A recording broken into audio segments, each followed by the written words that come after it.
Good evening, one and all. My name is Robert Green, and I'm a PhD student here at Ohio University in the History Department. And I'm happy to welcome you to this conference's final panel titled Southeast Asian Neighbors. Through war, peace, convulsion, and change, the nations of Southeast Asia have been and will be stuck together. Their fortunes and follies have long been linked together to various degrees. The scholar David Chandler, in his General History of Cambodia, writes that one pillar to understanding the history of Cambodia is to understand its relationship with its eastern and western neighbors. Today, the Asian Way seeks to utilize non-confrontational consensus building to pursue regional cooperation. This evening, we will hear presentations from three distinguished scholars of varied backgrounds and academic disciplines. Unfortunately, our fourth speaker, Mary Callahan, could not be with us today to give her presentation. Our first speaker will be Arjun Subrahmanyan, an historian and senior lecturer at Murdoch University. His main research interests are in the socio-political and intellectual change in modern Southeast Asia, generally with a focus in Thailand. Our second speaker will be Lisandro Clauido, associate professor and faculty chair of the University of California at Berkeley's Center for Southeast Asia Studies. He specializes in the intellectual and cultural history of the Philippines. And our final speaker, Nguyen Duc Thanh, is an economist and founding president of the Vietnam Center for Economic and Strategic Studies. He is currently researching the political dimensions of development and investment in the evolving global landscape. With that said, I would like to invite our first speaker, Arjun Subrahmanyan, to the podium.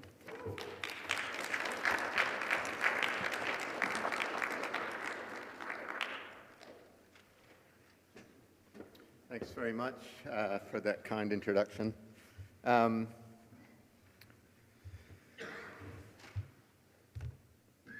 don't have any PowerPoints, and I don't really have a thesis. I don't really have an argument. I wanted to describe Thailand in the 1970s and give us something to think about for comparison with the neighboring countries. That was the minimal goal I had, and I wanted to hear your questions and comments about the topic. Mainly, I'll talk about not Thai diplomatic history, not military history, not counterinsurgency details, but the social history of the 1970s and a society in transformation in a very important transition. The war, the neighboring countries had the war. Thailand had military dictatorship and a highly valued, revered, almost metaphysically powerful monarchy as well. So there's a military dictatorship. 1958, it lasted till 1973, so this is during the context of the Indochina War. There was a mass demonstration against the dictatorship in October 1973, which initially they cracked down on the demonstration. Around 100 people were killed. Demonstrations were led primarily by students from Thammasat University.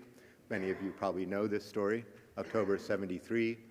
After the crackdown failed, the students and the protesters appealed to the king to intervene. He did. There were three tyrants, they called them, who ruled in the military junta and the dictatorship. They fled the country, and a tremendous euphoria erupted October 14, 15, 1973. A democracy was introduced for the first time in a very long time in Thailand. 1958-73 military dictatorship, a growing anti-dictatorship mass movement, 73, overthrow democracy, 1973 to 1976, and then 1976 into the 1980s, initially a ferocious backlash, and I'll talk a little bit about that, in 1976 against the students, against democracy, and then the dictatorship modulated and tempered itself, and there was an amnesty eventually, and a ambiguous, undigested, painful quasi-reconciliation has been the status quo in the evaluation of the 1970s and what happened. Okay? This one frame, political history, is one way you can think of the times, 58 to 73 dictatorship, 73, 76 democracy, 76 another dictatorship, which modulated itself. A different way to think about this span of time, 15-something years, a bit more, would be, as everyone can probably anticipate, the Cold War and the Thai alliance with the United States. Beginning, really, the first big bang was before our period in 1950. The Thais and the United States signed a series of military technical agreements. Many of you know this, where the Americans gave a lot of aid, weaponry, money, training to the Thai police, Thai army during the Korean at the beginning of the 50s in the Korean War. In return, the Thais sent people, men, and supplies, rice, to Korea to support the Americans in the fight. Very definitive change in Thai foreign policy, this 1950s Cold War turn to America and the Cold War. Daniel Feynman, who wrote a famous book about Thailand and its relation with the United States, called this the Pibun. He was a premier, a government guy at the time, the premier who led the government in the late 40s, early 50s. Feynman called it the Pibun Revolution, this turn to the United States, and the very quick cementing of a strong alliance with the United States. So these phases of dictatorship, democracy, dictatorship, or this Cold War trajectory of a growing, increasingly familiar relation with the United States over the 50s and the 1960s. I think a third way, and I hope you can bear this all in mind. If you can't, we can talk about it in the Q&A. The third way to think of it is as a time when Thailand, for the first time, this is very late in world history, the 1980s really, Thailand was integrated as a single nation state. Very late indeed was the effect or the outcome of years of modernization in the countryside. The integration was both external and internal, or far away from Bangkok and close to Bangkok, you might say. The first type of integration, the external integration, nation building, the policing of the borders, the surveillance, the integration of the border areas into a security apparatus under the Thai government with, again, I cannot gainsay the importance of this, the critical role of the United States in overseeing the implementation of border patrol police, all the rest of it.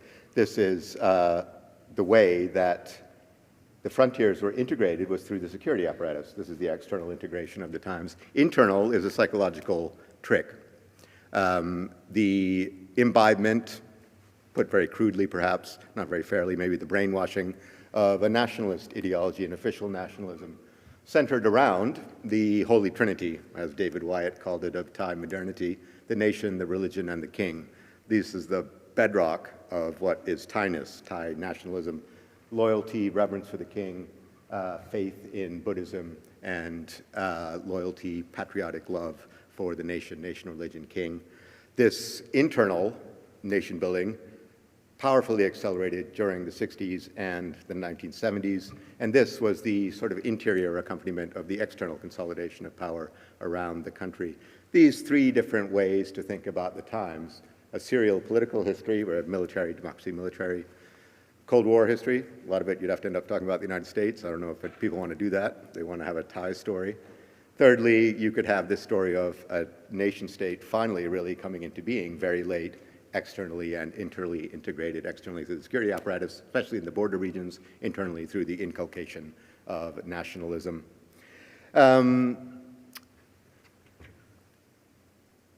Okay, there are two main points about all of this, and then I want to talk a bit about 1973. And the 2 points are a bit repetitive. One is, I don't think, one thing I just said, it's impossible to conceive of this nation building, this cementing of dictatorship, anything else without this country, the United States, and its role in backing the development of modern Thailand. Counterfactuals in history are always interesting, and they're always irrelevant or annoying because you never can really come to any conclusion. But someone says, well, what if America didn't make Southeast Asia their interest? What if they didn't get involved in the war? On the one hand, well, who knows and who cares, because that's not what happened. But you could say the times would have been much more peaceful, the disruption in the countryside, the forced nationalization through the security apparatus perhaps would have proceeded in a different way, in a different political, social context, historical context. It's hard to say. Incontrovertible, though, that the United States, without them, none of this would have come off with the speed that it did, the integration.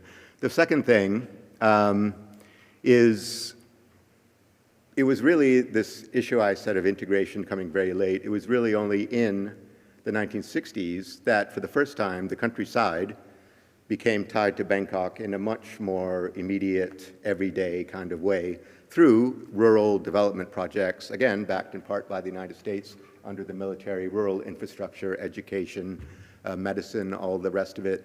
This modernization in the countryside was very rapid in the early Cold War, 50s and 60s, and it, like the American presence, it's as if there was a long period of something simmering or boiling in Thai social political ferment, and then with the American period, there was a big bang and it exploded and everything accelerated. The money that was put into the countryside, the politicization of people, the antagonism generated by the war in Indochina, everything entered the Thai pressure cooker, and it became much more complex, the times, and the integration proceeded amongst this complexity.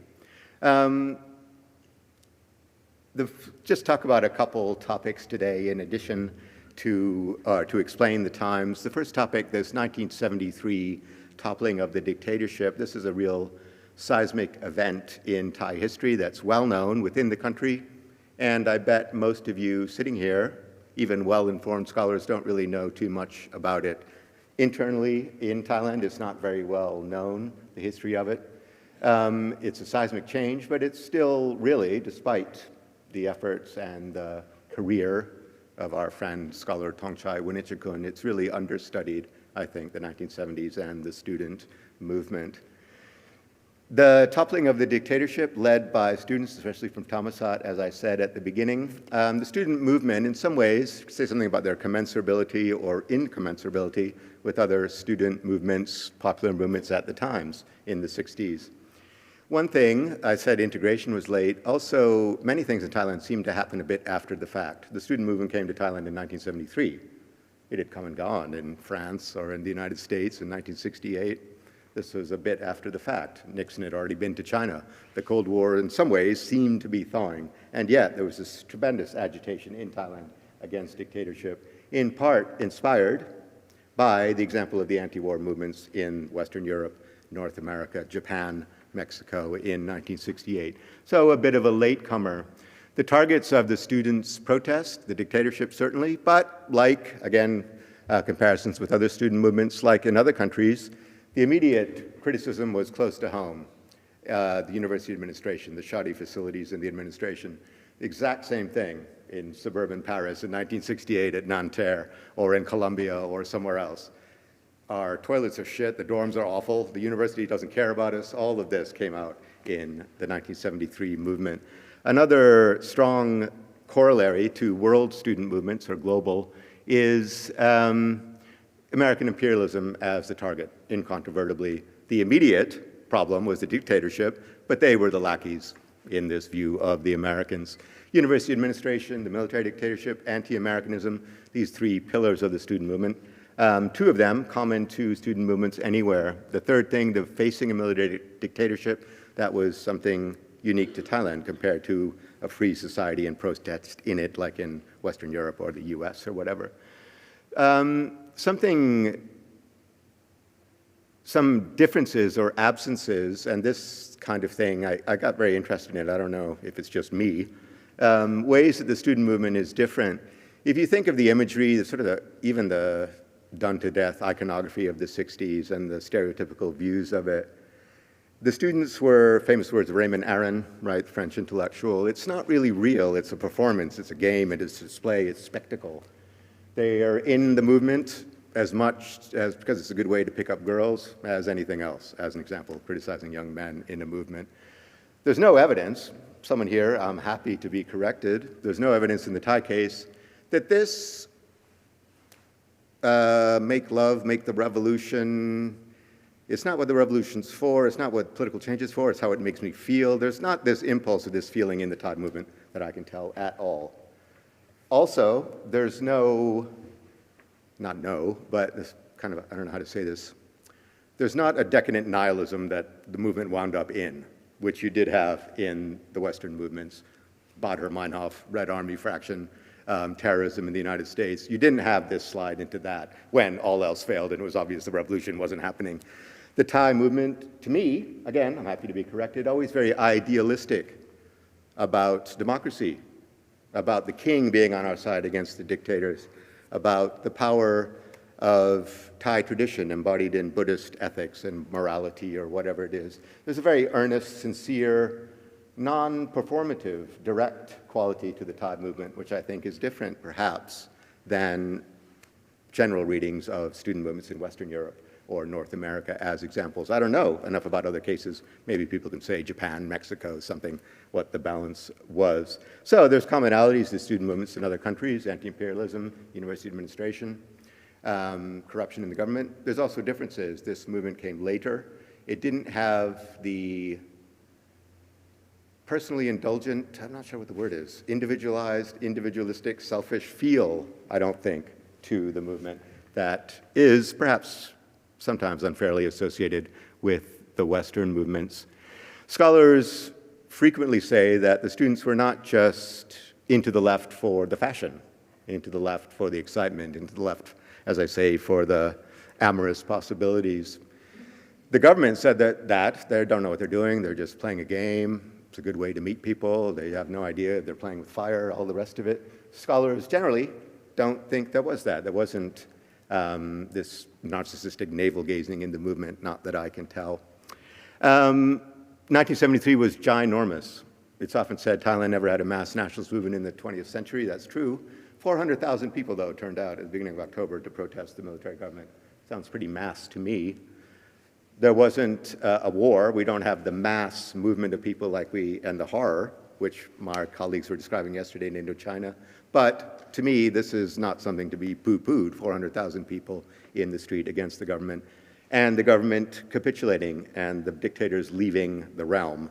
This is very dramatically important, and another difference, maybe, between the Thai student movement and the Western ones. The Western ones ended. They fizzled. The term ended in France in May 1968. What happened? Well, people went on holiday in the summer. That was the end of the student movement, reconciliation with the administration, with the government. This was different. There was a real profound political change that came out of the movement in 73. 73 itself, I want to talk a bit about the period 1973-76, and then the final topic fairly quickly, the aftermath of 1976.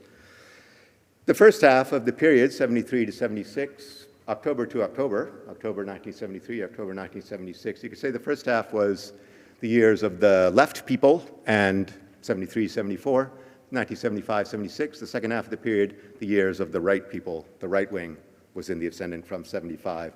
The left-wing euphoria, idealism, excitement, enthusiasm of the early years, 73, 74, was real, it was genuine, it was huge. It was overwhelming as well, though, and this produced a backlash. The freedom, the democracy, perhaps undermined itself. The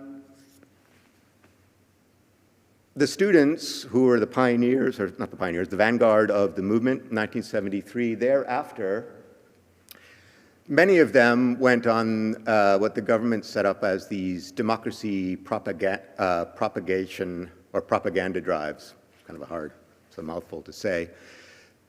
A bit of an explanation. October 73, the generals left, the dictatorship was over, there was a caretaker government that was appointed, and within the caretaker government there was an appointed assembly that was going to draft a constitution that would lead to elections. This is all complicated, and it's not really that interesting, frankly, but the point is, 1974 there was a caretaker government. There wasn't an elected government. But the caretaker, this man, Sanya, who was appointed, caretaker prime minister, conservative judge, he was approved by the establishment, a good, loyal monarchist and a good Buddhist, but he was also a Thammasat University guy. He was the rector, and he was very sympathetic to the student movement, so sort of a happy medium. Sanya set up these democracy propagation or propaganda drives, and students, volunteers, went out to the countryside to talk about democracy and try to get to know the people. Predictably, you can imagine the results of this. Underwhelming results, baffling confusion. People met these abstract explanations of democracy with blank stares, not really knowing what they were after, what they were supposed to get out of it. A lot of the students got pretty disillusioned with it. It's a waste of time. Talking about these abstractions, these people have no running water, no electricity, no nothing. Who cares about these sort of French Revolution sounding things that the government seems to be embodying? 74, this was a big deal. Thousands of students went on these drives. It was the first time that many young people had been outside to see real poverty in the countryside. Thailand at the time, even after 15 years, dictatorship where there was heavy investment in rural infrastructure, in furtherance of the security state and the apparatus primarily. Despite that, the development in the countryside, the rural infrastructure of roads, of highways, train lines extended, electricity, medicine, despite that, the early 70s, still a very poor country, and a lot of the students were shocked at what they discovered. And they said that, while I was just saying some of these students got disillusioned with the importance of this, their dismay or their shock at the poverty, that led them to say, well, we really need a much more thoroughgoing, I'm not sure this is the right word, materialist type government that is going to solve the economic problems of the country first, and democracy perhaps we can deal with later. Nonetheless, despite the perhaps underwhelming results of the propaganda drives, the students going to the countryside, this coming of age, learning from the people, learning from the conditions in the countryside that could perhaps produce a radical movement, or understanding how people live with the daily grind of poverty in the countryside. This is a real revelation for many of the students. And it would carry forward this spirit, this feel. It's a bit inchoate at times. It was a genuine part of 73 to 76 as a whole. Service to the people, government for the people, this slogans of a youthfully inspired, idealistic drive to educate people about democracy was a big part of the beginning of the movement. Also, 73, 74, huge labor movement, not just student-directed protests, but labor, as well as farmers became very active, especially in the north. Many of your friends, our friends, Tyrrell Habercorn, her first book was about the Farmers' Federation in the north of Thailand. That, in this period, 73, 76, pushed for a redress of rural tenancy problems, indebtedness, all the rest of it. Farmers, labor, students, all very active, 73, 74. Things changed in 75. Why? You know. April 75, the establishment, the monarchy, was pushed to near hysteria by the fall of the neighboring regimes to communism, and it produced a tremendous popular right-wing backlash against what seemed to be the disorder, the anarchy. It might be exciting, but it's also very destabilizing feel that democracy had at the time. The fall of the neighboring states was a real turning point. Other things also changed domestically that made 75 a turning point. After this very long Sanya caretaker government, the Constitution was finally introduced at the end of 74. Elections were held for the first time in 1975 in February. These are the freest and fairest elections up till that time in Thai history ever, and the first elections that were free since 1946. Freest elections to that point, and the first real elections in 30-something years. 75, while the neighboring states, this problem was panicking the establishment, also the democracy seemed to be ramifying even further. Now you had this, to many people, out-of-control National Assembly composed of all these elected members. Dozens of parties competed for these elections. Sometimes the candidates, the wafer-thin differences between them, the more candidates in many areas produced low voter turnout. It was very confusing to people, the difference between these parties that had similar names, like the Economic Party, the Economical Party, something else.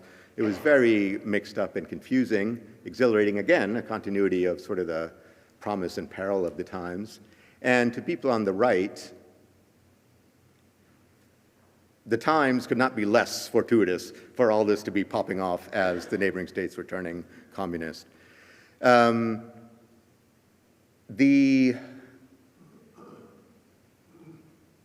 caretaker government, the government that was established in the beginning of 75 further tried to really build on what Sanya was doing with the rural modernization, partly through propaganda, but also through other means in the countryside. The Kukrit, this is the man's name who became the premier in the government in 75, a real success of his with other people in his government was sub-provincial rural development at what they call the Tambon level. Tambon development funds were large. They were disseminated throughout the country, 5,000-something Tambons across the country. The effect of there's supposed to be economic development, material improvement, all the rest of it in the countryside, funds, programs. The effect to many people, going along with the common theme here, was not so much a concrete alleviation of rural poverty, so much as just a general agitation of people, that now there's all this money around to improve things. Now we're told that we're free and we can decide ourselves the policy at the local level. It was much more agitational, excitatory than really productive of anything to many critics. These Tambon development funds, the ferment in the countryside was exacerbated, heightened. People had a higher anticipation that things were changing, but the results were underwhelming because, well, for various reasons. It was all pushed through very quickly in 1975. The local Tambon official, this is getting into the weeds a bit, but bear with me, a man named, his title is a Gamnan, he had tremendous power over the dispersal of the funds. So you can quite predictably guess that this Tambon development money made a difference. It excited a lot of people. The government really seemed to be responsive to the people for the first time in a very long time. But the Gamnan, with his people, his cabal, could decide where the money went. And local, provincial, or local power bosses, local interests could subvert the idealistic principle or aim of this Tambon development. This happened under the 1975 government. As I say,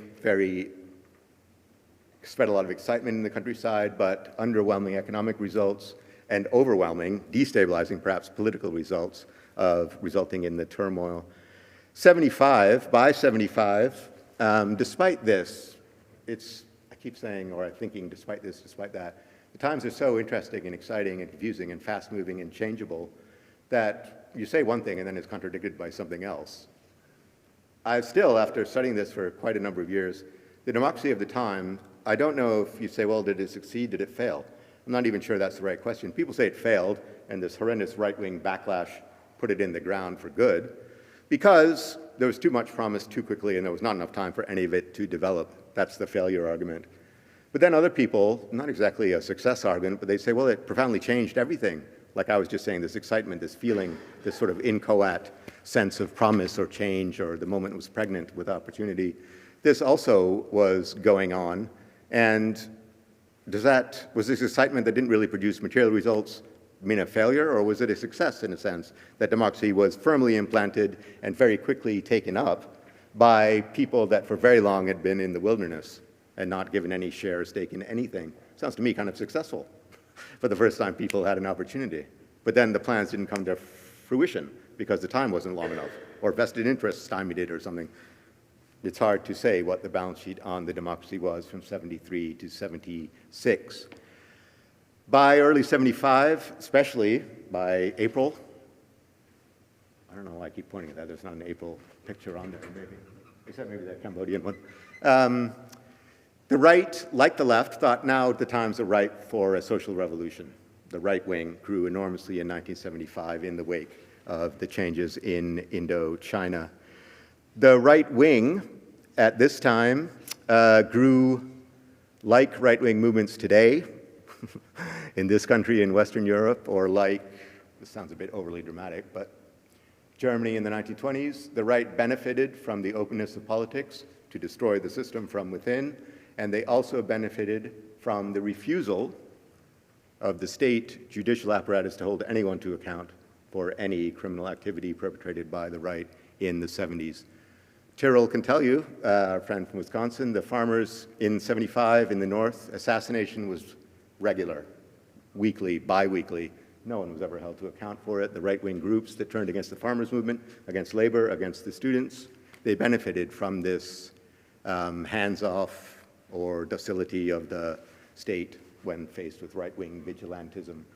So, right taking advantage of a democracy to destroy it, and the right actors who perpetrate violence against others never being held to account. Both of these things drove the right-wing populism of 1975, perhaps the same as they drive right-wing populism in any countries, these two things.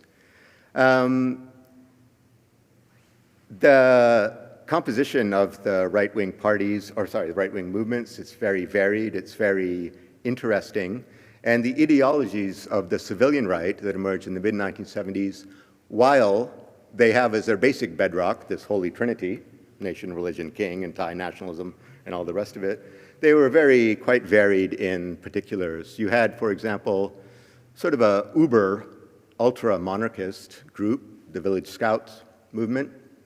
You had a militant form of Buddhism, strongly anti-communist in the Nawapon movement, Nawapon 9 strengths, or 9th strength, either one. Applied, there was a famous monk, many of you may have heard of him, Kitty Wuto in 1975, famously, he joined the Nawapon and he became a leader of it. A monk in robes, a professional religious, said, generally in Buddhism, Buddha told us it's a sin to kill. It's not a sin to kill communists because they will destroy our system, our government, our way of life. This, it's not a sin to kill communist thing, became a big watchword, a big impetus to the right to embark on its right-wing adventurism, I think. So you had an ultra-monarchy group, Village Scouts, also a paramilitary group as well. They came out of the Border Patrol Police. You had this Nawapon, this militant Buddhism.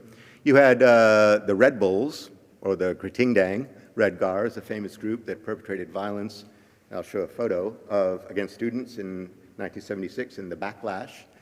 They had a mixture of motives. Many of them were vocational students who at the beginning, 1973, they protected the university students from the police and the army. They were with the students in 1973, the university students who were slightly ahead of them educationally, probably socioeconomically. But then they were sort of abandoned, and the university students patronized them, condescended to them. The vocational students didn't take this very well, and many of them joined these right-wing thuggish groups like the Red Guards. This is one element of it. There's also that's sort of a politics of youth resentment that we were treated shabbily by these university people ahead of us, and it's now payback time. Other elements of the Kritingdang, though, were sort of a rural, lower middle class in provincial towns as well joined the movement. There was a big upsurge in propagandizing for all these groups to expand and to grow, and they succeeded very well. The Nawapon, for example, was something like 1 million members in 1975, this militant Buddhist group. It's huge. It's amazing to me, really, how much it grew. The feel, when I said the excitation or the boiling point kind of feel to Thai society, it's sort of embodied in not only the rhetoric, which was wild and out of control from the right against the left. They're going to move against the monarchy. They're going to abolish Buddhism. They're going to unite this country with Vietnam, whatever it is, some crazed theory, conspiracy they had. Not only that excited or embodied the times, but also the way people behaved and acted. The leader of this Nawapon, as an example, he was a self-assured man of some education. He went to Seton Hall University. Where is that? Maryland, somewhere? New Jersey, sorry. Apologies for not knowing. He claimed he was a bit of a macho man, a tough guy. He was short of stature, and perhaps he had a bit of a small man syndrome. He did a lot of shouting and strutting around. He claimed to have contacts with the CIA and with Spyro Agnew. I don't know if that's going to do anyone any good now. I think Agnew was in prison for tax evasion at this stage. But he was a real tough guy, and he said the Americans are behind us. They're behind the monarchy. They hate the communists. We can work with them. People would try to interview him. He became a very famous figure, this man, Watana, in 1975. People would interview him frequently in the press. Before the interviewer had even finished their sentence, this guy started shouting about whatever else he wanted to talk about. This was sort of the characteristic of the times, very gruff, very macho, a lot of yelling, not a lot of listening, a lot of assertion of a certain type of macho authority. The Nawapon movement, all the others had this element to them as well. Just a couple of other things. I didn't think I was going to talk for very long, but just quickly. The right's framing of the crisis in 75 resonated with more people, I think it's incontrovertibly true, than the left's framing of the socioeconomic crisis in Thailand. Again, had a parallel earlier to global affairs and contemporary affairs, and there's another one here. People don't vote, or they don't support people out of their material interests or their economic interests, I don't think, hardly ever. They vote or they back people for emotion and feel, and anxiety and fear drives a lot of it. The right's framing of the students, of the influence of left-wing literature, of radical politics, was much more effective in mobilizing people out of fear than a left-wing sort of technocratic explanation of the poverty in the countryside, the insecurity of land tenure, the indebtedness problem, environmental destruction, the takeover of rural land by Bangkok big business. All of this was real. American imperialism in the countryside, the American bases, was real, it was genuine, it was the problem. But this explanation of the socioeconomic reality was less convincing than the chimera or the wild fantasy of what was coming. The right succeeded in rallying popular support more than the left with their explanation of what was happening. The final thing I wanted to say today then was the end. It came with a tremendous, not sure what the word is, bang, flourish, slaughter, horrible brutality against the students. In October 1976, there was a right-wing coup against the civilian government in October 76. The three tyrants, the men who left in 73, they came back to the country. There was a mass assault on Thammasat University. You see the aftermath in the lower right corner here, all the students on the ground, with the military surrounding them. There were probably 4,000 or 5,000 students and other people in Thammasat on that day, October 6, 1976. The attack on the campus, part of the coup came with a rocket-propelled grenade attack on the campus from the Border Patrol Police and other paramilitary groups. Some of these, the Red Guards, the Kertingdang, were involved as well. The slaughter was atrocious. It wasn't a huge number. We were talking yesterday about one death and statistics. 41 people were killed on the student side. This is the government estimate or government assessment, and 5 people on the security apparatus side, 46 people. Very cynically, unfeelingly, you might say, well, who cares? We've heard about Indochina and the Khmer Rouge years and this, or our friend was saying the people at the bottom of the China Sea, thousands, how many thousands of those people? This is hardly anything by comparison. But for the left, for progressive politics, and I would say for everyone, this was the trauma of the post-war years that has never been explained or reconciled to any national narrative of progress or unity or a nation that's moving forward. A tremendous uncomfortable silence. Tongchai, this is just Tongchai 101, what I'm doing now. A tremendous silence has fallen over this entire period. Tongchai wrote his book about it, very good book, Moments of Silence. His own experience, some of you may not know him, a University of Wisconsin professor for many years, now retired Thai historian, student leader, wrote this great book a couple of years ago about his experience. His assessment, it ended with this tremendous slaughter, and that was it. You don't bring it up. It was never raised again. For 20-something years, there was no discussion of it hardly at all in Thailand. There was a big commemoration, which this man, Tongchai, spearheaded in 1996, 20 years after the massacre, which started to change the dialogue, the discourse, to bring October 6th into the public discussion more. But it's still a very hard road to hoe. 14 October 1973 students, it was a triumph. It was amazing what resulted. 6 October 1976 and the students, that's it. I didn't say anything because there's nothing to say. No one ever said anything about it. Yeah, I don't know what to say about it. It really gets me sort of agitated thinking about it. And while I don't want to wind myself up too much, I wanted to close by showing a photograph of the aftermath of October 1976 and use the image as a stand-in for this thing I've just been saying, this exact thing, that there's been no reconciliation or closure for this event. Let's see if this, it did work, Alec. Okay, this is a page from a friend of mine's and other people's, a very good web page, the 6 October documentation web page. It's a very good web page, mostly in Thai, but some English as well, about what happened in October 1976 and the bloody crackdown. These two photos were taken by this man. You can, I don't know how many of you read Thai, but if you don't, you can see Neil Ulevich at the top.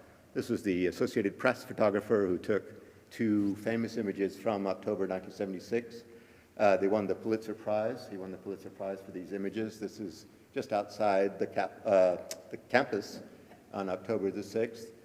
This is famously known as Chair Guy.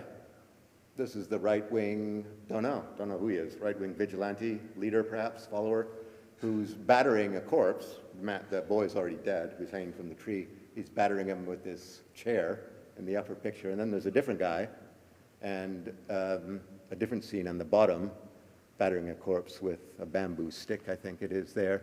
And the text here, all of this Thai, it raises very interesting points about all of this and suggests what I was just saying. Chair Guy and the corpse who's being bludgeoned. We still don't know anything about them, who they are, where they came from, what happened to them. There's no autopsy report for this guy who's being battered by the chair.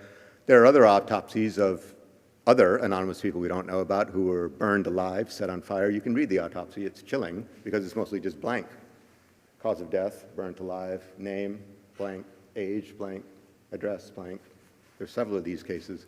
This boy was not burnt alive. He was hung. I don't know if better or worse, but then battered by a chair guy. None of this, no one knows anything about these people. To scholars, to those of us concerned with progressive politics, with recovering the past, this anonymity, this silence over who these people were, what their role was in it, kind of stands in for the whole thing. It's just a lacuna. It's, as Tong Chai said in his book, I can't remember it, but I can't forget it either. It's just there, and it's undigestible. There's no positive outcome. There's no good story, really, to tell about what happened in 1976. There was an amnesty in the late 1970s. Much of the thunder for the left, as well as for the left-wing radical movement in the countryside, the communist movement. There was a communist party in Thailand, about 6,500 strong in the 1970s. The amnesty in the late 70s, 1980, really stole the thunder of the left. And to me, it was a brilliant move by the government to really put the lid on this whole time. The amnesty was for everyone, students who had been put on trial after being arrested here, like these students on the ground there. The perpetrators of the violence, named, unnamed, whoever, the police, the military, everyone was absolved of any activity on October the 6th, on any side. What are you going to protest about now that there's an amnesty? The government said, everyone can come home. Students who fled to the jungle in 1976, students who were sent to prison and then released or still in prison, others who have been hounded by the police, you can go home, take up your ordinary life, get back your career if you had one. No one is ever going to visit you. No police is ever going to come. You don't have to ever check into any police station. Carry on with your life, and we'll proceed. Brilliant, I think, but also very sinister. You can't ask about it. You can't know more about it. You can't seek justice because the case is closed, according to the government. As well, last point about this, Tong Chai makes this plain in his book.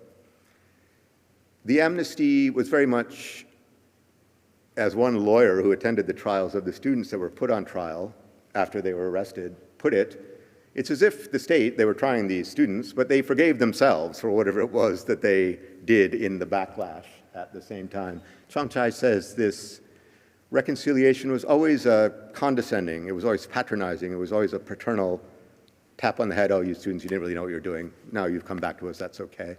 We had to take care of a few of you just to make a point, to show what had happened, what could happen to our country if you're too young and naive and impressionable, or you fall into wayward intellectual influences or radical politics or whatever it is. The reconciliation was always on the government's terms.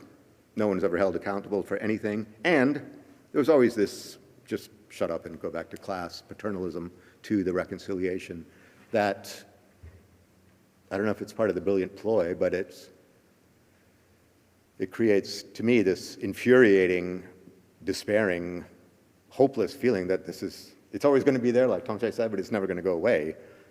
At the same time, I can't really face it. I don't know how to explain it. Me having trouble articulating it now, I think is a good way to close. This is the point of Tong Chai's work about post-76.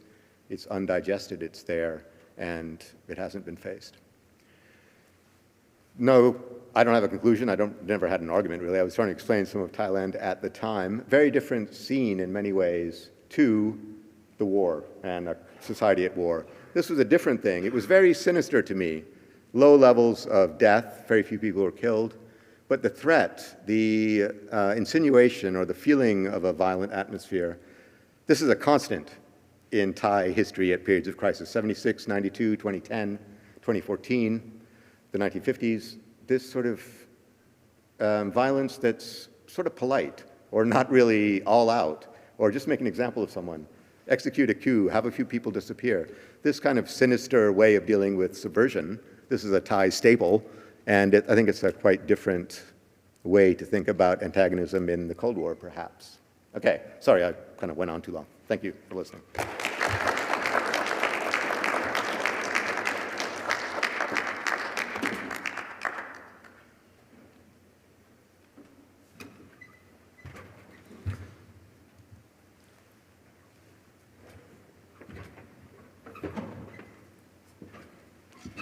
Thank you very much, Dr. Subrahmanyan. Now, please help me welcome Lisandro Clauido to the podium.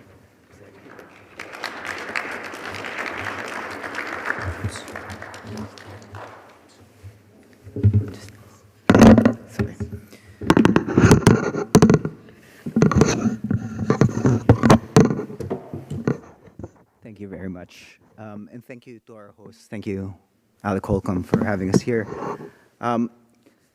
My talk's going to be about historiography. It's about the historiography that occurs roughly during this period, 1975 to 1985. And the title of the talk is The Historiography of the U.S. Client State in Southeast Asia. I'm going to be talking about two client states, in quotes, and let's see if you can figure out which states I'm talking about. So here is a conventional description of a Cold War-era Southeast Asian country. The place is a U.S. client state where anti-communist CIA agents run amok. Its elite, abetted by American Cold Warriors, are ineffectual, inefficient, and corrupt, prioritizing their families over their suffering compatriots. Many of these elites are hypocritical Catholics, and the government stifles genuine grassroots organizing through violence. If you thought this was a conventional description of the Republic of Vietnam, you'd be right. But if you would also be correct if you thought that this was an unorthodox conventional description of the Philippines.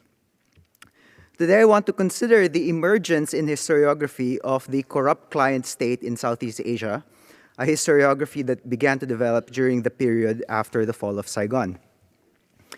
During this period, scholars who had been critical of the U.S.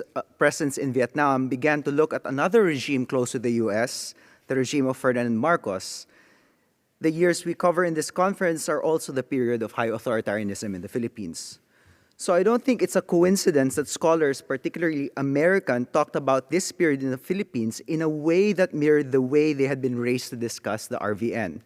In fact, many of the scholars who studied the Philippines got interested in Southeast Asian studies because they were anti-Vietnam War activists.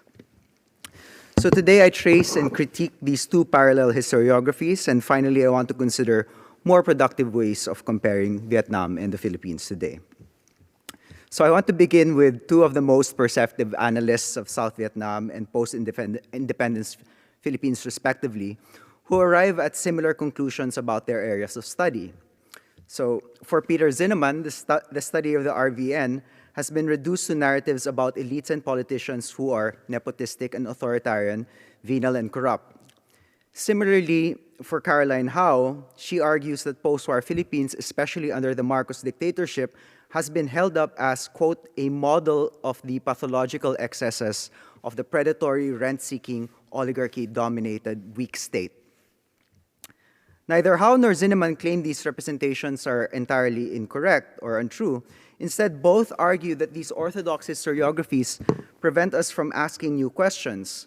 Howe, for instance, wonders whether this focus on corruption and rent-seeking prevents scholars from examining developmental policy in the Philippines, and whether or not it prevents us from studying policy at all, because if you conclude that the Philippines is doomed to fail because of corruption, what's the use of talking about policy? Like it's completely useless, right? And in fact, in this scholarship, policy is useless. Meanwhile, Zinnemann notes that the Orthodox school has ignored the political culture and vibrant civil society of Republican Vietnam. So given the similarities in the scholarship, I had assumed there would be plenty of direct comparisons between South Vietnam and the Philippines, or even negative comparisons between North Vietnam and the Philippines. But there are few in the scholarship primarily focused on Vietnam. One early discussion even portrays the Philippines as a successful client state, even as it criticized the RVN. So for George Cahan and John W. Lewis, they note that U.S. actions in the Philippines have probably been, for the most part, enlightening and effective, even as they criticized U.S. foreign policy in Vietnam. There are, interestingly, more direct comparisons of these states from commentators who comment on the Philippines and who comment on both Vietnam and the Philippines.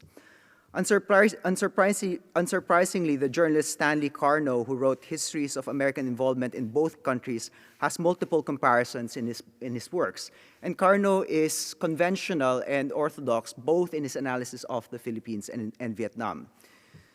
So his history of the Philippines in particular has been called Orientalist for replicating colonial tropes about duplicitous and corrupt nationalists.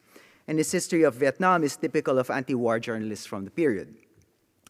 Despite its weaknesses, Carnot's capacity to compare his two case studies is of note. For instance, the narrative of US imperialism in his history of Vietnam does not begin with the Cold War. This is a rather rare move. Rather, he connects American involvement in Vietnam to ideas of manifest destiny that originated in the American progressive era amid the colonization of the Philippines. This historiographical shift foreshadowed more recent works such as those of Paul Kramer's that look at a continuity between the imperialism in the Philippines and Vietnam. Carnot also draws comparisons between the Catholicism of South Vietnam and the Philippines, a topic that I think should be investigated a bit more. Carnot's history of the Philippines also features numerous comparisons, particularly between the Philippines and the DRV. He dedicates several pages to explaining, for example, why Filipinos lost their War of Independence against the United States in 1902, while the DRV emerged victorious. According to him, Filipinos failed due to corruption and incompetence, and most importantly, because they acted like feudal nobles, in contrast to the Vietnamese communists who pledged to improve the lives of dispossessed peasants. Carnot asserts that his analysis is primarily based on his experiences as a correspondent in Vietnam, but if you look more closely, it's actually ripped off from earlier work by a scholar named Glenn Anthony May, who wrote a piece called Why the United States Won the Philippine-American War. Although Carnot cites May's essay, he refers to it merely as a perceptive account rather than the source of his argument. And I think it's the actual source because the argument is exactly the same. So May's account is intriguing due to a three-way comparison between the DRV, the RVN, and the turn-of-the-century Filipino Republic in Malolos, led by Emilio Aguinaldo. According to him, all three governments were led by landlords and petty bourgeois. However, the Vietnamese revolutionaries of the North defended the interests of the lower classes, and their Marxist-Leninist ideology provided them with a commitment to social change as well as political autonomy. Neither Aguinaldo nor Ziem's RVN had a social vision that could bind the lower classes to the nationalist cause. So in this schema, you have Aguinaldo and Ziem on one side, corrupt elite bureaucrats, and then you have the more virtuous Vietnamese communists on the other side. Some of May and Carnot's arguments are persuasive. For example, both argue that television made the American public critical of the war in Vietnam, something that did not occur during the Philippine War. Americans did not watch the body bags of servicemen from the Philippines getting sent home in 1899, so there's a lot more support for that war.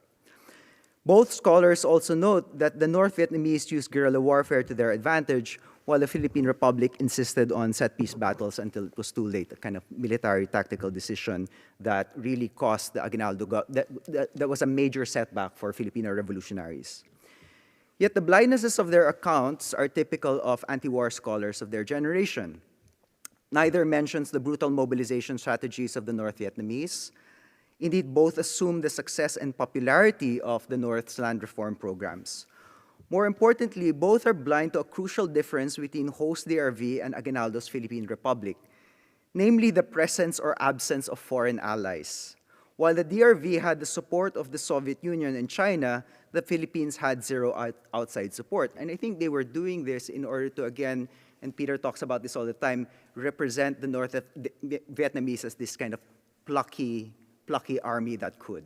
Right? So they forget to mention the outside support. Right? And I think that's quite crucial because the Philippine Republic, even if it tried to get support from Japan, got zero funding from the Japanese. Right? And so they lost the war to the Americans.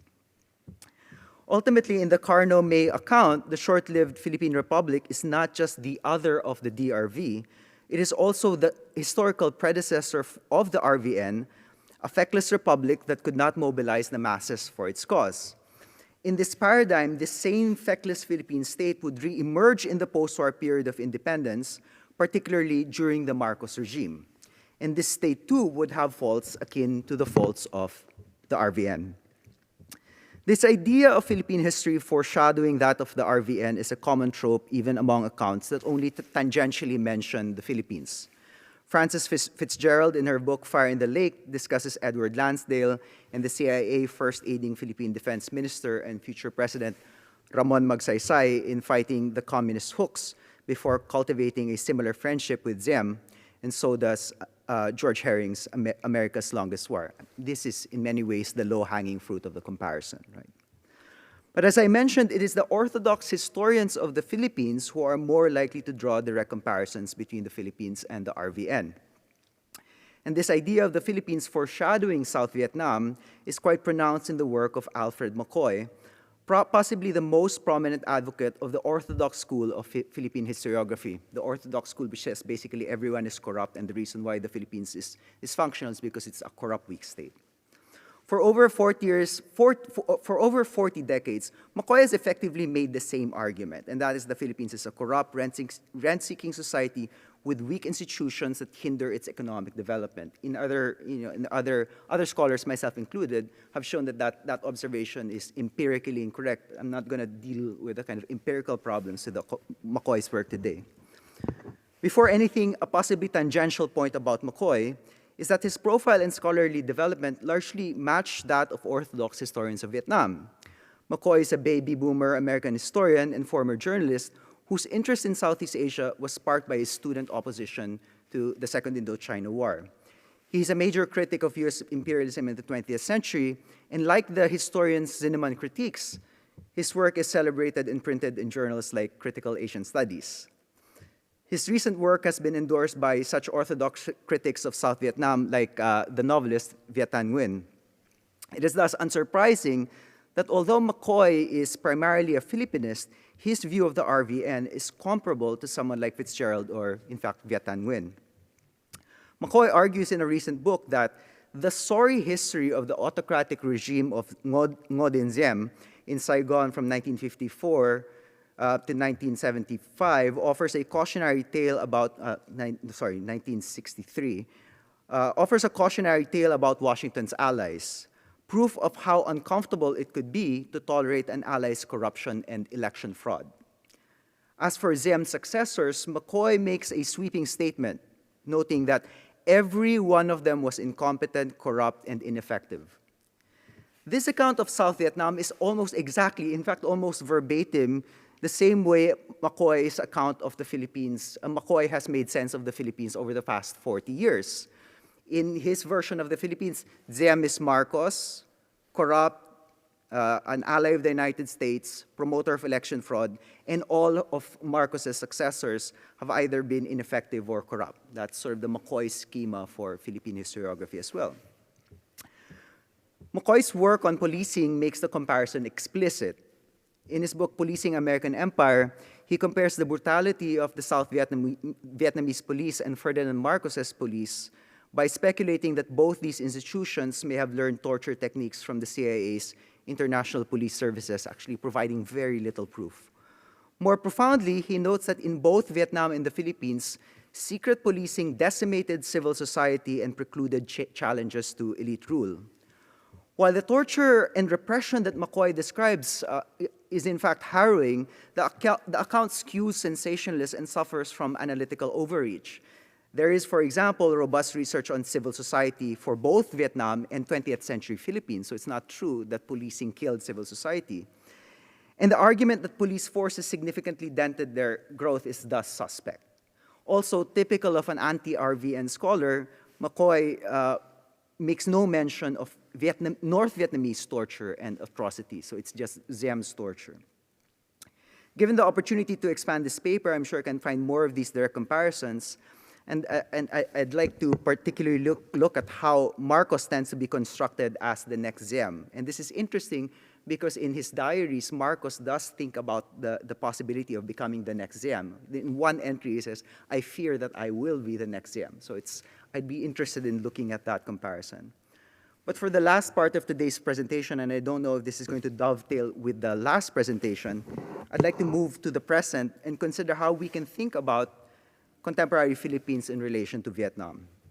Of course, we no longer have an RVN today, but and this may seem odd, The discourse surrounding today's Socialist Republic of Vietnam has been reduced to cliches that are no longer just historiographically applied to the RV and the Philippines, but also to other Southeast Asian states and even the developing world as a whole. As developmental economists like Arjun have shown, following the Asian financial crisis, it became common to describe the weakness of Southeast Asian economies as a whole as stemming from the corruption of their oligarchies. So terms that used to be used to describe South Vietnam, the Philippines, were effectively regionalized after the East Asian economic crisis. This perspective formed part of a broader effort to attribute the problems of the developing world to what is currently referred to as weak institutions. And of course, with Darin Acemoglu winning the Nobel Prize, this kind of discourse is just going to become even more common because that's his entire thesis, that institutions are the ones that matter. Thus, post-Doi Moi Vietnam is subject to studies with titles like Institutions Matter, the case of Vietnam, Networking in Weak Institutions, the case of Vietnam, or The Misery of Implementation, Governance, Institutions, and Anti-Corruption in Vietnam. If you look at those titles, you can remove Vietnam and replace it with the Philippines, and it kind of works because that's sort of the way that orthodox economists have also approached the study of development in the Philippines. Contemporary Philippines is, of course, the prototypical weak state with weak institutions, hence similar cliches abound in the study of its economy, particularly from scholars like McCoy. Some of the most famous studies of the Philippine economy view the country's development through the lens of anarchic families, crony capitalism, a term that was first used to describe the Marcos regime, actually. Of course, now it's used to describe Putin primarily, but it was first used to describe Marcos. Oligarchic or cacique democracy, the literature that the political scientist Mark Thompson calls the reverse Whig view of history, where the country's teleology is economic dysfunction. So after Doi Moi and the Asian financial crisis, we have now come full circle. The Philippines and Vietnam are comparable once more. They're just both corrupt, weak societies with weak institutions. They are both weak societies with weak and corrupt institutions. More profoundly, much of Asia is now discussed in a way that mirrors all old accounts of the Philippines and the RVN. All of Asia is now democratic, oligarchic, and rapacious, and the various crony capitalist systems are new versions of the Aguinaldo, Ziem, and Marcos governments. Chief among works that do this is Joe Studwell's Asian Godfathers, which views Southeast Asia and Hong Kong as run by tycoons and their corrupt government supporters. But going back to Vietnam and the Philippines, on its surface, today's Vietnam and the Philippines are indeed comparable. In 2024, they were the sixth and seventh fastest growing economies in the world. They have a very similar GDP per capita, even when corrected for inflation, and both countries have achieved this growth despite corruption, which sort of disproves all of this institutionalist rhetoric, right? Yet the Philippines has a significantly higher Gini coefficient, which means it remains much more unequal than Vietnam. And based on both countries' poverty lines and standardized World Bank standards, there are significantly more poor people in the Philippines, so much higher incidences of poverty in the Philippines. A good proxy for this, I think, is the childhood stunting rate. Peter talked about short Vietnamese. The childhood stunting rate, which is a reliable indicator for childhood and maternal nutrition, shows that Vietnam has really improved because the stunting rate in the Philippines is 28% of children under 5, while the number for Vietnam has dropped to similar numbers. So the Philippines is now just 19.6. So over a third in the Philippines and lower in Vietnam's. Filipinos would no doubt attribute these differences to corruption or weaker institutions, to which I'm sure many Vietnam experts would go, hold on, wait a second, do you know anything about the Vietnamese Communist Party? Besides, perceptions of corruption are actually quite similar in both Vietnam and the Philippines, so corruption doesn't explain these sort of differences in developmental outcomes. Reverse Whig scholarship can't explain the growth trajectories of both countries, since like China before them, both countries are experiencing rapid growth despite the weaknesses of their institutions. Moreover, this scholarship can't explain the different developmental trajectories of both countries. In many ways, Vietnam has become an old-fashioned East Asian developmental state with an industrial policy that chooses winners and a cheap currency that boosts exports. Meanwhile, the Philippines is an anarchic economy that is lucky to have foreign remittances and a robust service sector. And unlike Vietnam, the Philippine Central Bank aggressively protects its currency value. So actually, it's not export dependent at all. We're never going to have a VinFast equivalent in the Philippines. Vietnam and the Philippines present, therefore, diametrically opposed developmental visions, even as they have achieved similar results. It strikes me then that these two countries are an ideal way to examine differing developmental strategies in the 21st century, because they beg very different questions. For Vietnam, the question, I guess, is, can economic development bolster the legitimacy of a repressive authoritarian communist regime a la China? Like, can they stay there despite being oppressive because they promise and because they provide economic growth? And for the Philippines, the question is, can ostensibly liberal democratic institutions hold amid a massive inequality that breeds populism? And we saw this, for example, in the case of Rodrigo Duterte. I turn to these economic comparisons only because economic history is my current research, so please humor me. But these broad preliminary ideas can hint at new comparisons between Vietnam and the Philippines that depart from the kind of old cliches of which country is more corrupt, which country has more rent-seeking, which country is more oligarchic. And we can only do this if we transcend the orthodox visions of both countries that we've inherited from the historiography that largely developed in the years from 1975 to 1985. Thank you very much.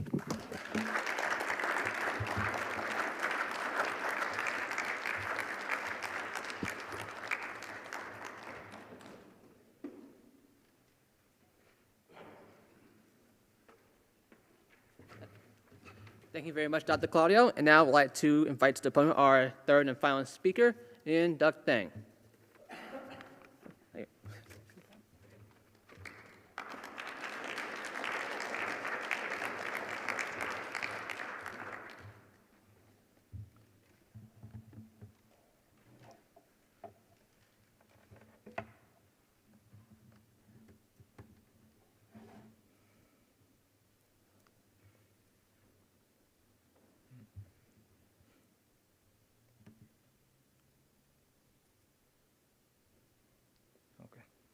Hello, thank you. First of all, I would like to thank you thank the organizer to hold this conference, and I have the opportunity to join here. And thank you, Alec, for inviting me. And so I think I'm the last person. I'm the last person in this panel. And I'm now studying a PhD in University of Oregon in a PhD in political science, and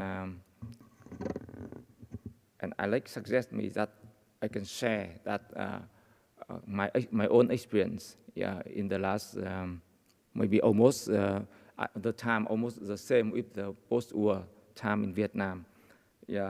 So maybe I join you in this respect. In the last few days, for example, how about the impact of the war in Vietnam? As we see, even nowadays, in Facebook, my Facebook, a few days ago, in February, they post some information like this to share about like a remains of a soldier from the south, and somebody who built a pagoda, for example, or some construction, and to find some remain, and he asked somebody to find about the family or relative of the person. That means that it happened. It's even now, today, in our country, in our Facebook, in our media, about something happened like that. So I think it's better for me to share about my own experience. Because I was born in 1977, so right after the war. So when I was born and I grew up in Hanoi as a kid, the war ended, and I didn't know, and I almost know nothing about the war as from different perspective, because we are educated and grew up there in Hanoi. Yeah, after the we consider that is a great victory. Yeah, and you see from here, Hanoi at that time. Yeah, you can see some. I took some picture or photo from some Netherlands photographer who traveled to Hanoi during the early 1980s. Yeah, and from now, when you look back to Hanoi, I think, or Vietnam at that time, especially the North, during the war and after the war, especially the first decade, as Professor Vũ Tường analyzed yesterday, and some of you also discussed about that. For myself, I was grew up during that time. Now I look back and I see that it's very similar to North Korea at this moment, now. But for me, when we grow up there, we feel very happy. Actually, it's a kid, just kid. Yeah, we think everything. We don't know other thing outside. We didn't know about the war in the Cambodia. We didn't know about the section that the United States imposed in our country, and we didn't feel it's really a difficult as a kids. But I think that our parents and the other people, the adults, they are very difficult, had a difficult time. But for kids, it's okay. Yeah. So that's what about my memory. And here's some picture. A picture here, I think, make me remember the time. Yeah, Hanoi is very simple at that time. Yeah, and over there, people fixing bike. And I heard at that time, that many of them are from military, and they're officer. Yeah, they came back and they had no work. Yeah, and then they get out to do the work, anything they can. And some of my memories I still remember now. At that time I didn't understand, but now I understood more. That in my memory is quite a lot of violence in our country, especially in the North. I didn't know why. Violence means, for example, some robbery, or sometimes some days some man, he went to a park near my home, and he got suicide by a generate, yeah. But at that time I didn't know why. But when we grow up, we know that he's the military man, came back from after the war and have problem with his wife. Yeah, something like that. So it happens. Many things happen like that when I was a kid, and it's in my memory. And now when I grow up, I know that there is a lot of aftermath of the war. Yeah, but at that time we didn't take it. We have no explanation. Yeah, no in a systematic explanation about that phenomenon. We just took it as a given. Yeah. So about myself, I think I grew up when đổi mới came. I was a teenager. Yeah, and then things slowly changed. Yeah. We didn't know about politics. We just see something change. Yeah, economic and lifestyle change, and literature and culture also changed when we grew up as a teenager and student. Yeah, and I think Nguyễn Huy Thiệp, for example, a writer. Yeah, he's very important to us at that time. Most of us read him, and we are not like artists or not a literature critic. We're just a normal person reading in text or in newspaper, something. But we feel something changed when we read such kind of text, about the history. Yeah, because Nguyễn Huy Thiệp wrote something about the Nguyen dynasty. At that time, all of that, the history we learned from the propaganda, of the government. But at that time, something changed. Yeah, in ourselves. And for me, I think that the contact with the South is very important, the South of Vietnam. Yeah, when we read books and something that published before 1975, yeah, I think that this memoir, in this memoir, Dương Thu Hương or some other intellectuals up there in the previous generation of mine, they also mentioned about that. They feel like striking. They have a feeling like betrayal, or how to say, that is not the truth. We are tell a lie. The government told them everything about just lying. When they get into Saigon or the South, right after the day of 1975, yeah, they told that in their memoir. But for us, we didn't have that. But when we grow up, we also slowly we get into the literature or the books or other things from the South, and we recognize something is not as we are like got from the propaganda when we was smaller, and then internet is open, and we get higher education, and we have more international travel, and things slowly change. And for myself, in early 2000, I went to Japan to study economics at a PhD program. And before I liked economics, and I really want to become an economist in Vietnam, because at that time, Vietnam came to a reform already, but most of the economic advice or discussion came from the Western people, Western economists, like from the World Bank, from the IMF. And at that time, I thought that I feel kind of ashamed about that. I think that the economic affair of the country should be discussed by the people of that country, yeah, not by other, like a foreigner. They talk what we should do. Yeah, so I came there, and at that time study economics is a very good time for me to learn a lot of things. And I spent a summer in the World Bank in DC, in Washington DC in 2005. And when I graduated and I came back, I decided to set up a think tank in the country, because I want to provide economic assessment, economic report or policy discussion or debate instead of World Bank or IMF or ADB. Yeah.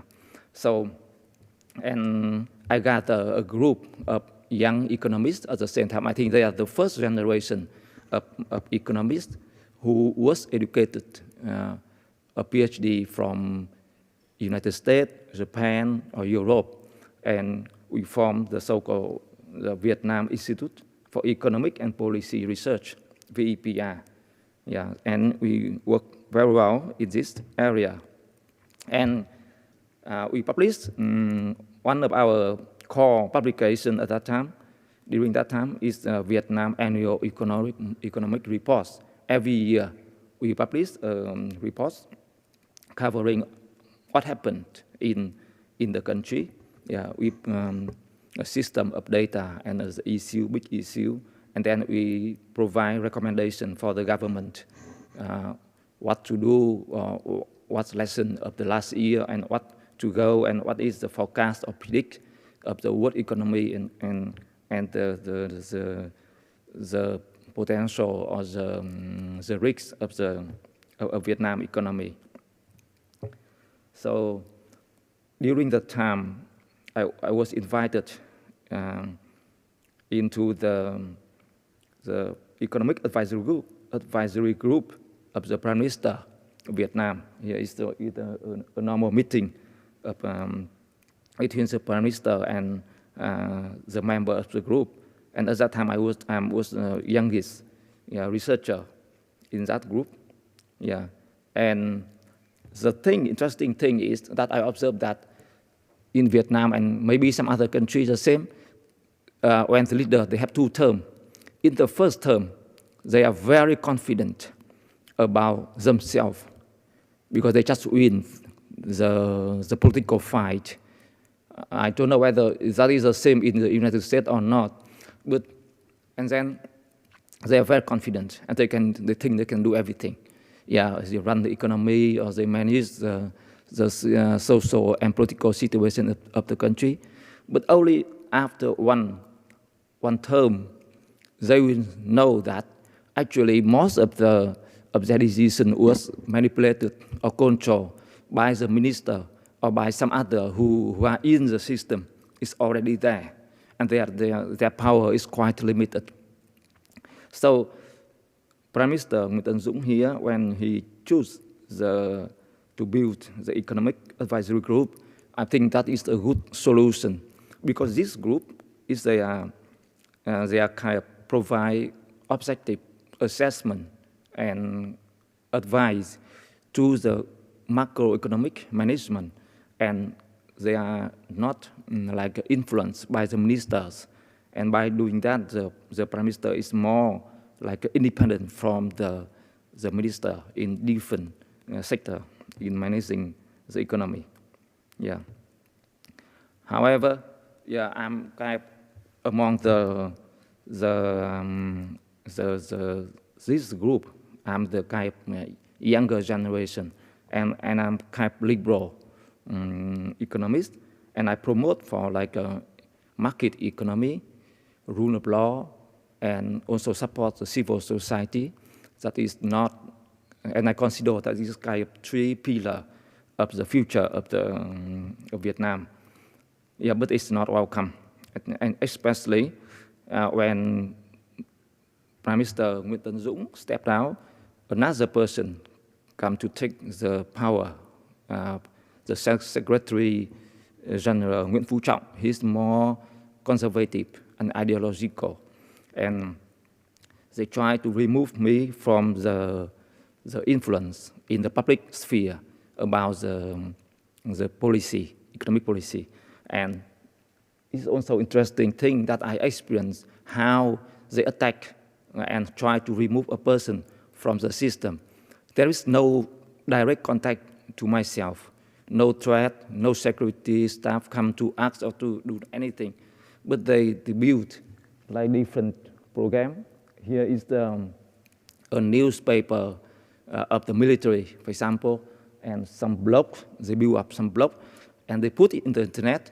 And I think that they buy the advertisement package from Google. So whenever people come to the internet, and if they want to know me who is this, search all of the state information come first, because before the attack campaign like this, when they search for myself, I have a lot of on the Google search reason, yeah, from other things, from any sources. But during this campaign, when we search, only some that the government want to appear, and I think that is happen to maybe to any other person. If the government want to be like manipulate the public sphere, and if they arrest a person, if they're going to arrest a person, the public said, why government arrest this guy? And then they will search the Google to see who is it, and then already there the information that manipulated by the government. Yeah, but anyway, if we want to manipulate the information in the internet like that, you must pay. So that's why it's not stay there forever. When the campaign over, no more payment, more funding for that, so it's fade away. So now, for example, now if we search, I try to search whether what they say about me is become normal after a few years. Yeah, so that's a very interesting lesson about that. And then I left. I was kind of forced to leave my institute the institute that I established under a university. Yeah, so that institution is still there, but other team come to take that institution, and I established another center. This time is a private one, not under a public university, because in Vietnam it's not normal to have a private institute like in other countries. Normally, some think tank or institute or research institute should be under the government or under a public institution. So now I established a Vietnam Center for Economic and Strategic Study since 2020. Yeah, it's a small think tank. And one thing I learned when I was advisor to our government, at least I think I found that economic management is somehow now Vietnam learn to know how to work and to manage a market economy. But what I found that the time is that it seems to me that the leaders of Vietnam have a very different view about the world, about the global politics. That's what I feel. Yeah, they have the ideology of Marxist, Leninist, or some way of thinking. So as you see in the last 2 days about how Vietnam behave, and the leaders of Vietnam believe and behave. So I think that is the problem, because we look at the political affair in a very different way from other countries, especially the powers, the big power. And I also doubt that it may also a kind of reason led Vietnam to some the conflict and the war in the past. It's very costly. So that's why my interest slowly moving from economic into political science, because I myself also don't understand about the language or the way that political scientists or the leaders of the world think and they speak out.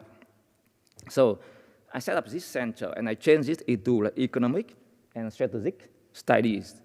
Yeah, for statistics, I mean that is something about not only economic management, but it's about IR, international relations, or about political thing.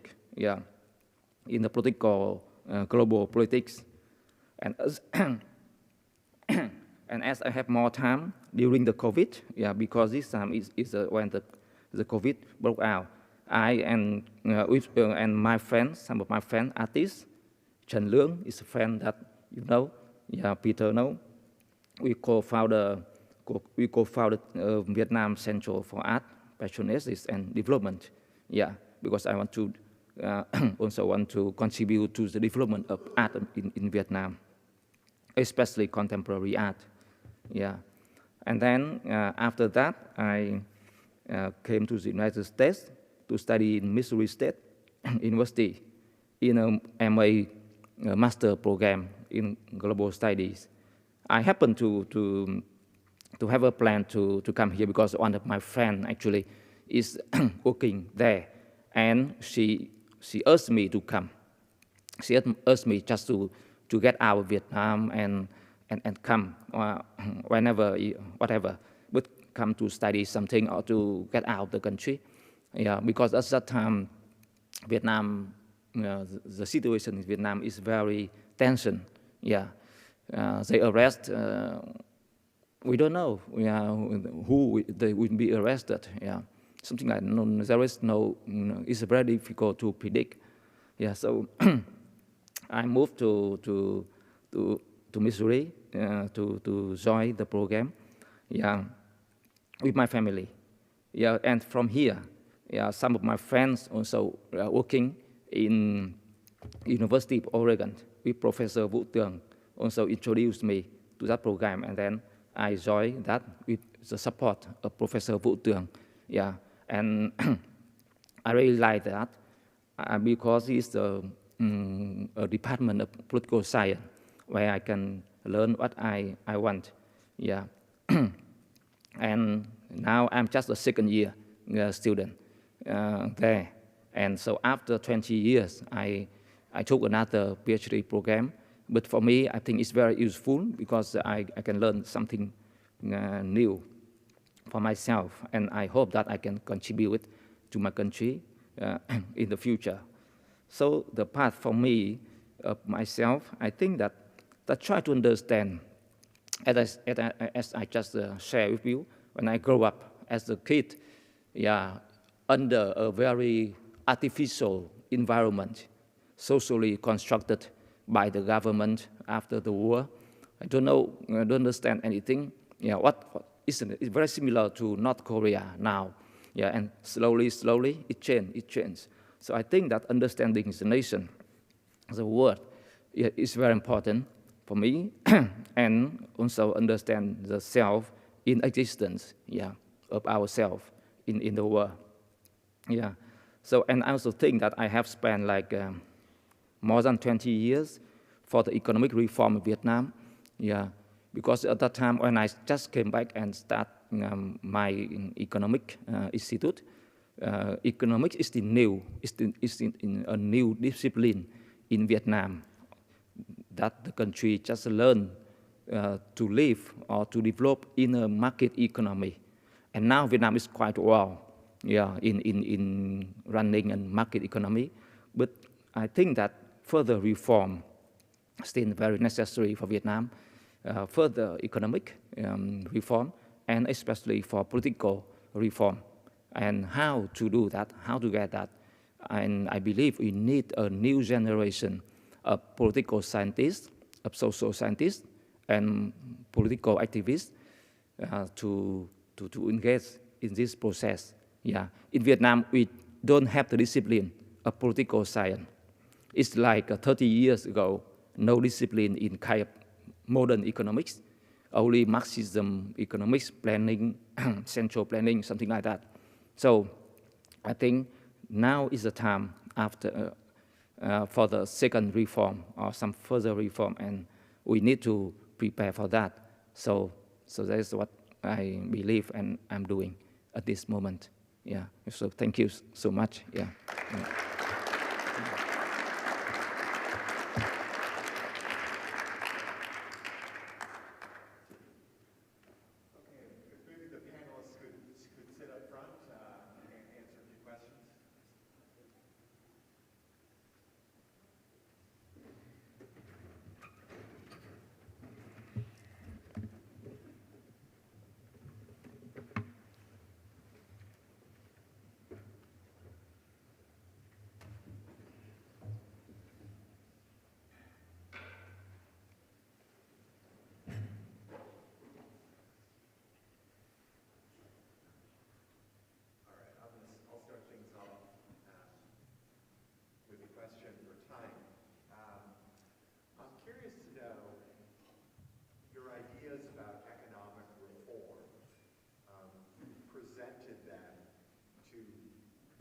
Powerful people in Vietnam.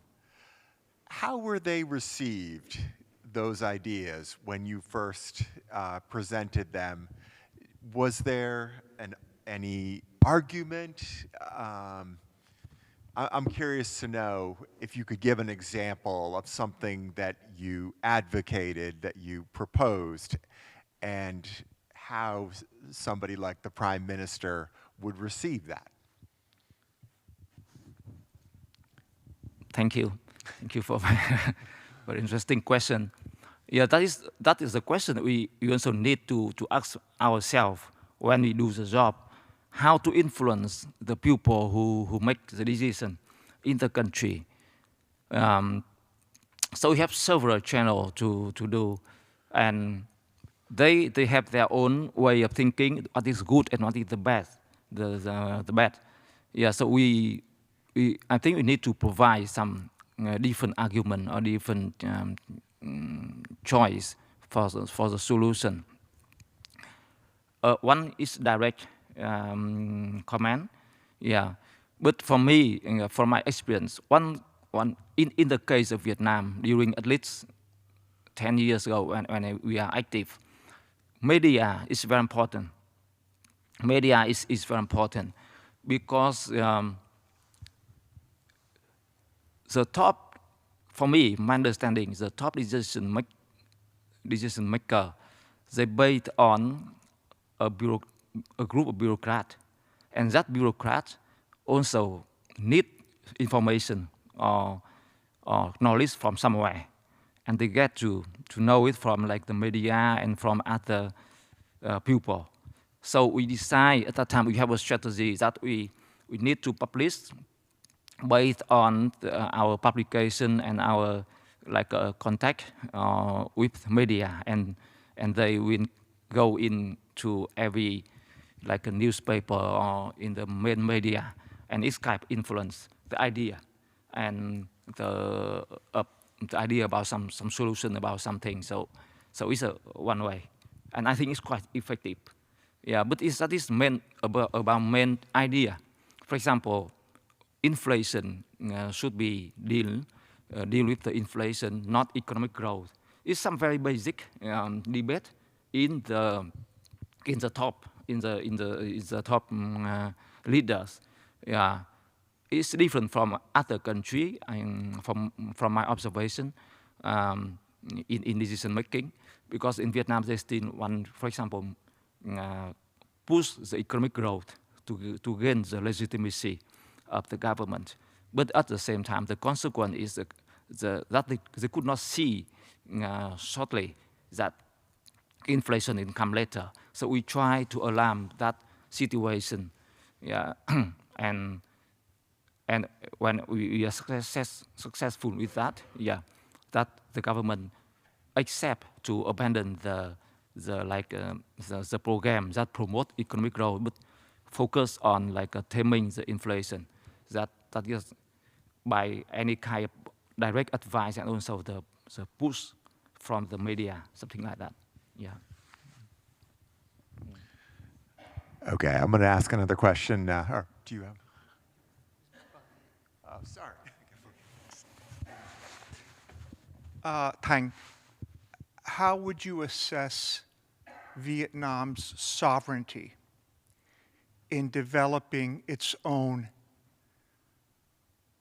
political economic policy as it changed from when you began in 2007 until your departure in 2020, and especially during those last 4 or 5 years of your tenure at VREP, once Tập Cận Bình completely consolidated his power over Chinese matters relating to the political economic model. Does that make sense? But you want to know about the policy concerning sovereignty? Did you feel that as the years passed from 2007 to the end of your time at VREP in 2020, did you feel that Vietnam became less free or more free or not really changed in its freedom to develop its own economic policy, national economic policy, without coordination or consultation with Beijing?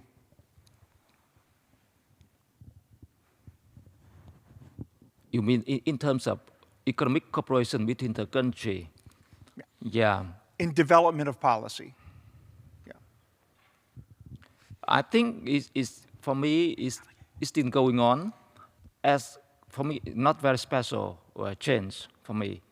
Yeah, Vietnam, Beijing. I know Beijing after Xi Jinping. He is very interested in the project like Belt Road Initiative, for example, and I think Vietnam is quite independent from that project, not like directly engaged to that project.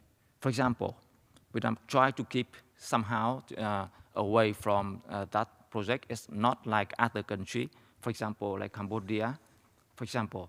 Yeah. So if I understand your question correctly about such kind of whether there is a freedom or not freedom in in economic policy.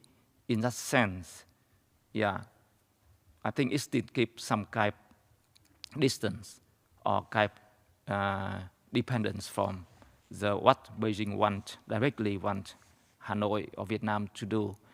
For other things like related to that, like the market or the commercial thing, I think Vietnam more and more dependent on the market of China because China is rising and their consumption and their purchasing power become very, very, very powerful, and it become a great market for Vietnamese business.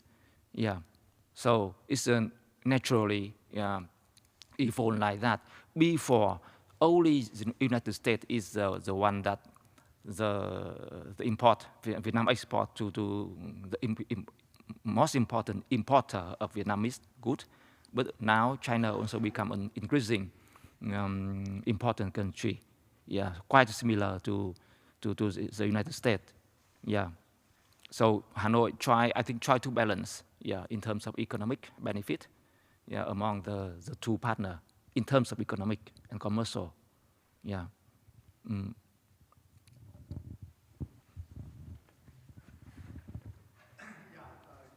Nice panel, guys. All papers I thought were really interesting. My question's for Arjun. So Arjun, you covered a lot of territory, but your presentation kind of gave the impression that there's only men in Thailand.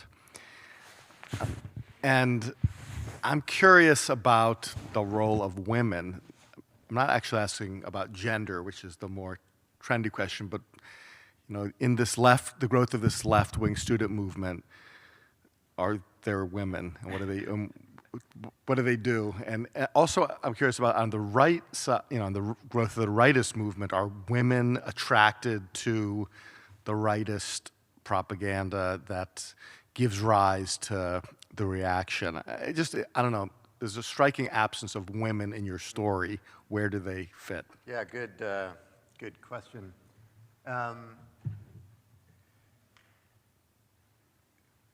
Military dictatorship, the leaders of the political parties in the democracy, the senior levels of the bureaucracy, the administrative state, it's a man's world.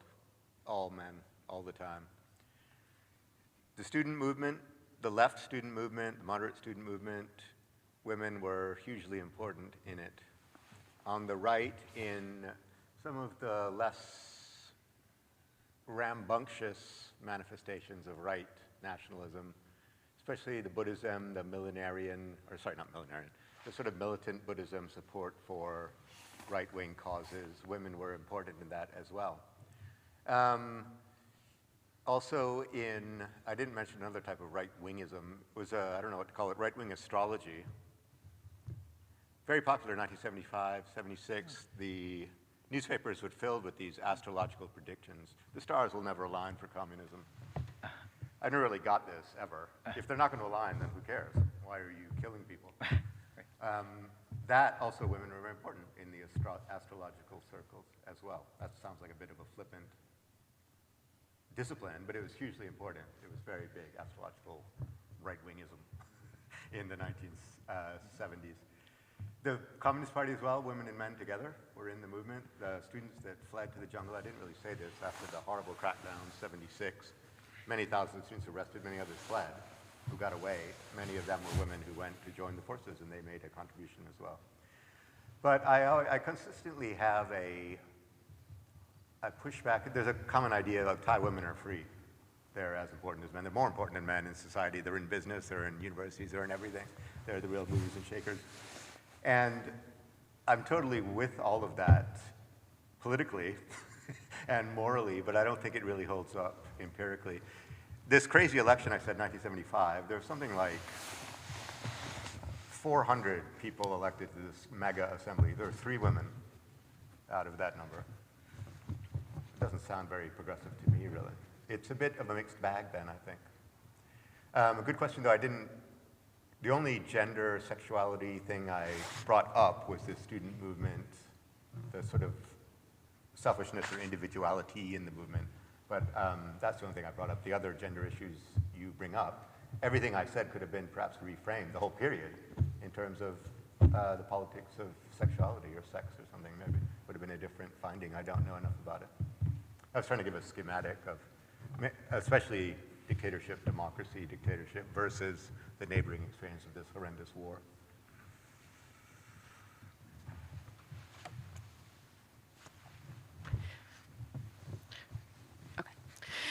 I was wondering if you could speak a little bit about more popular culture in Vietnam under the Doi Moi. What we've talked about so far today seems to be more things that are more, if not elevated, more so-called serious topics such as journalism, history, and so on and so forth. I was wondering if you could speak how that's really affected the entertainment that is available to everyday ordinary Vietnamese people and how that has shifted over the years. You mean the impact of today, for today? Yeah. Yeah. The impact of đổi mới for today? Like popular culture. Yeah, I think. Oh, they changed everything. Yes. I think, yeah, it's gradually changed after as we observe from đổi mới, and just everything is gradually opened, changed, and like we take it as natural, slowly and slowly. Yeah, and I think at the popular level, yeah, very natural. They feel that they're very natural. Everything is improved, like economically, but at the same time, cultural change, and yeah, they saw that. I believe it's a very natural progress. Okay. Yeah, and they not take it like a very like sudden or something that very strange. Yeah, because it takes time, yeah, to go to train every day like that, yeah.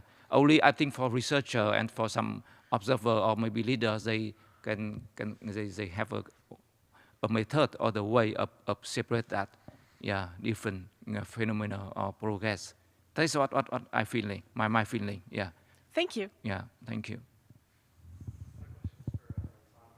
I greatly enjoyed your paper. That was quite. It was quite exciting for me to read. And I was just wanted to ask, so in Vietnamese studies, some of the scholars that you mentioned, like Stanley Carnow and George Cahen, those works are really outdated. And I think most people in our field don't really take them seriously anymore. Is that the same case in the area studies of the Philippines? Or is there still a large contingent that kind of clings to this like caricature of the Philippines? Thanks. Yeah, I think here's where the chronology matters, because the kind of orthodox school regarding South Vietnam ossified much earlier, whereas the orthodox school of the Philippines ossified after the fall of Saigon. And my hypothesis is that that occurred because a lot of these scholars had read the Orthodox or were mentored by Orthodox scholars of Vietnam. So, for example, George Cahen, as you say, nobody reads him when it comes to Vietnam, but his student, Benedict Anderson, people obviously still read Benedict Anderson, and his kind of organizing thesis around the Philippines is that it's an oligarchic cacique democracy, and that remains to be one of the most influential texts in Philippine studies until today, widely cited. And I think one of the reasons why the reckoning hasn't happened is also because this kind of discourse of institutional economics is ossified within universities in the Philippines, and also the media just likes talk of corruption, right? It's easy. It's an easy way to talk about politics, and it's an easy way to complain about politicians. So it's always going to be congenial because of the media, but also, but the challenges are there, but I'd say, like, for example, when did people start critiquing Cahen? Maybe like what? First major critique of Cahen? I don't know. Like, give me a year.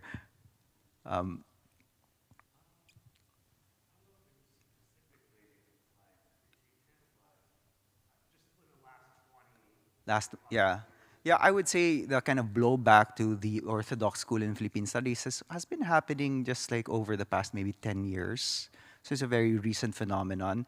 In fact, like there hasn't been a kind of edited volume critiquing that scholarship, and I'm working on that edited volume now with someone from Chicago, and I hope that I hope that that allows for a broader conversation. But it's going to develop quite slowly, I think.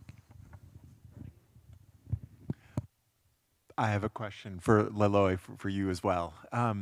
So here and there we hear in the press news about the Philippines running into trouble with the Chinese Navy, in that relationship. I was wondering if you could tell us what your sense is among kind of the Philippine intelligentsia, about the rise of China, about those conflicts in the South China Sea. Is it very important there? It's very bizarre because you have effectively kind of a rhetorical coalition between the Dutertes who are pro-China and old lefties who are anti-American, right? So nowadays you get Cold War leftists who mouth the same pro-China line that Duterte mouths because they don't like Americans involved in anything related to the South China Sea, or what Filipino nationalists, parts of which the Filipino nationalists call the West Philippine Sea. So it's strange bedfellows, actually. Meanwhile, the son of the dictator, Ferdinand Marcos, likes the press, has brought back American troops into the Philippines in order to defend against Chinese aggression there. So it's strange bedfellows all around. It creates a very funny situation. But I think most commentators I agree with are of the opinion that if the United States abandoned the Philippines amidst these territorial incursions, it would be very bad for the Philippines. Okay, one last question, and I think we'll end it at that. And this is for Arjun. Again, we hear stuff in the news: red shirts, yellow shirts, and there are these episodes of protest in Thailand. It seems chaotic, and yet this does seem to be a sign of some health in the civil society there. The fact that there can be protests. I'm wondering how optimistic you are about the situation in Thailand these days. I know, that we've been in a phase of pretty strong authoritarianism. How do you feel about the future in the country moving forward? Yeah. Yeah, for democracy and. I'm not very optimistic for uncontested democracy to really take root and not be, as I was suggesting here, continually seen as a threat to something else rather than an opportunity for everyone to be empowered and participate. I'm not optimistic that that view of democracy as a social good rather than a threat to stability will. I'm doubtful that the hegemony, of that view will dissipate anytime soon. Very complex society, though. The young generation, when I first went to Thailand in 1989, it's a long time ago, Peter was talking the other day about Vietnam changing so dramatically. Thailand was a wealthier country to begin with in the 80s, but even there too, the change has been stupendous. And the good side of the change, and what may be a cause for optimism in your question, is young people today are much better educated, much more savvy, much less